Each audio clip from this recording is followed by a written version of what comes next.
regulation on electronic identification and trust services for electronic transactions in the internal market, called eIDAS regulation, adopted back in July 2014, was a milestone towards creating a predictable regulatory environment helping businesses, citizens and public authorities to carry out secure and seamless electronic interactions.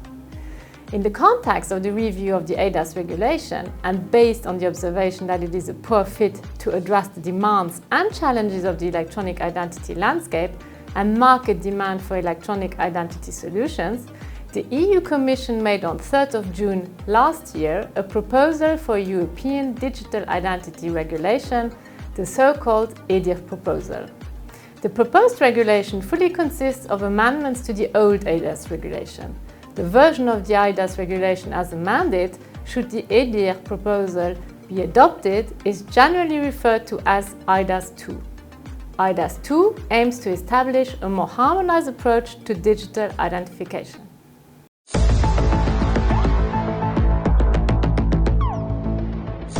eIDAS 2 expands the scope of the eIDAS regulation by establishing a legal framework also for electronic archiving and electronic attestation of attributes, the management of remote electronic signatures and seal creation devices and electronic ledgers. It lays down the condition for the issuing of European digital identity wallets by member states and introduces the mandatory notification of electronic identity schemes of member states. It thereby seeks to cause a paradigm shift in European identification of citizens and companies.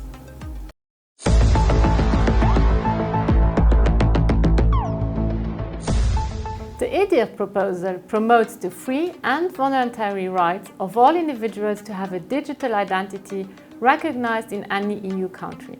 The target is that 80% of the population have a European identification system, or eID, by 2030.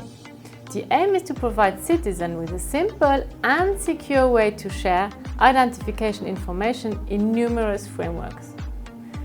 The eID will allow you and us not only to share our full names, addresses, national identification or passport numbers securely, but also to share other relevant attributes in certain circumstances, such as driving licenses, medical certificates, professional qualification, and bank details.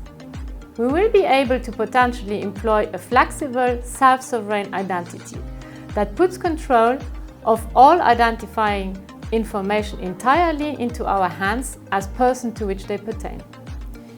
The eID will work using the so-called European Digital Identity Wallets, being digital wallets available in application for mobile phones or other devices that will allow doing things with trust, such as identifying ourselves online and offline, using information to confirm the right to reside, to study or to work in another member state, access public services, to request official certificates or to submit tax returns, but also to buy tickets for a concert or to contract a loan.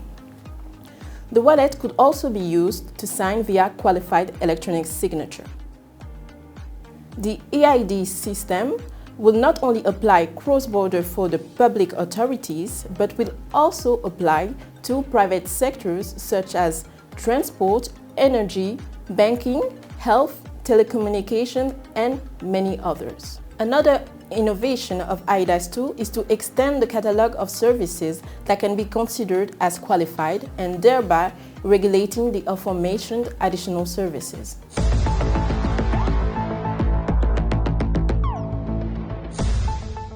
Negotiations on eIDAS 2 are still ongoing and a final version has not been reached yet.